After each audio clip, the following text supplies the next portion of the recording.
It said earlier, Gildy Tannenbaum was born in Chicago, Illinois. One of my classmates from law school claims that his father had delivered Gilliam. She got in all this trouble, then worked as a cryptographer for various governmental agencies. Her brother becomes a top scientist at Los Alamos National Lab, which is also uh, part of the government laboratory series, one of which was the lab at University of Chicago, in which the atomic bomb or the first fusion reactor was made.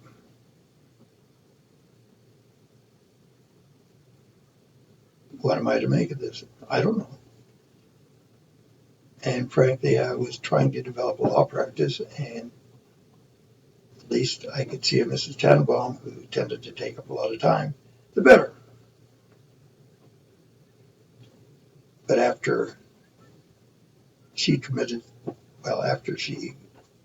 was committed to the state mental hospital and was murdered there,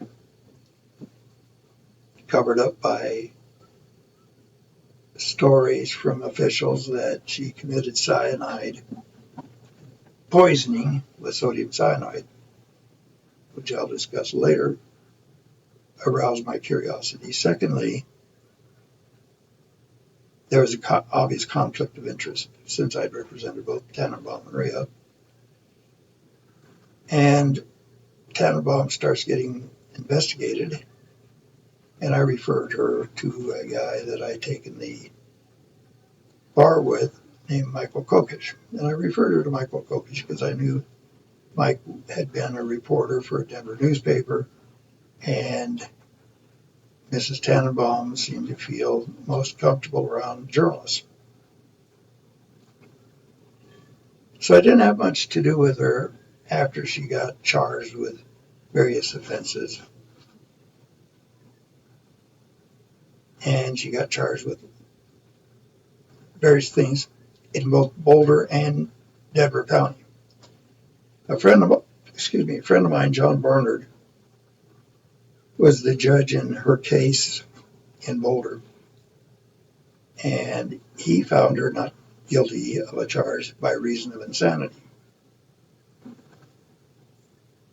We discussed this for several times over coffee after work, and he was convinced that somehow the verdict was interfered with and the government was trying to interfere with his court, and went so far at one time as to tell me that he thought maybe the jury selection computer at the Supreme Court had been rigged.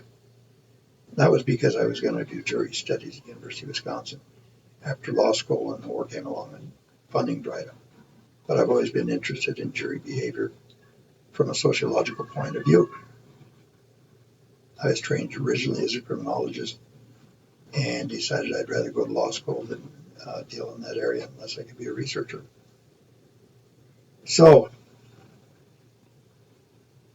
one client disappears. Another client gets accused of causing a disappearance, and after the disappearance, robbing that client. And the heat gets turned on, and people start investigating, and they keep trying to indict Delia Tannenbaum for various things. And finally, she was indicted in Denver by a guy named Mac McKevitt. Later, we'll talk about Mac McKevitt in regards to intelligence activity. He became a congressman and did some strange things there. And a very strange guy.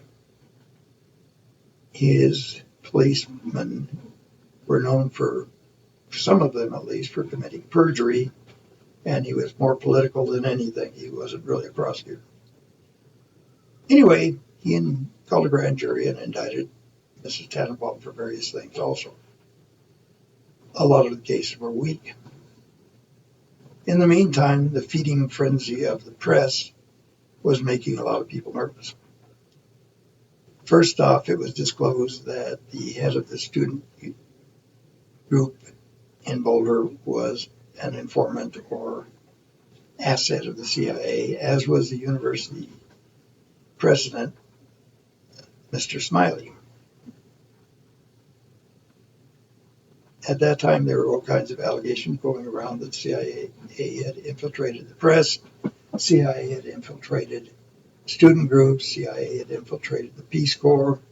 Um, it seemed like every time you turn around, there was a CIA agent or some sort of federal agent in the way.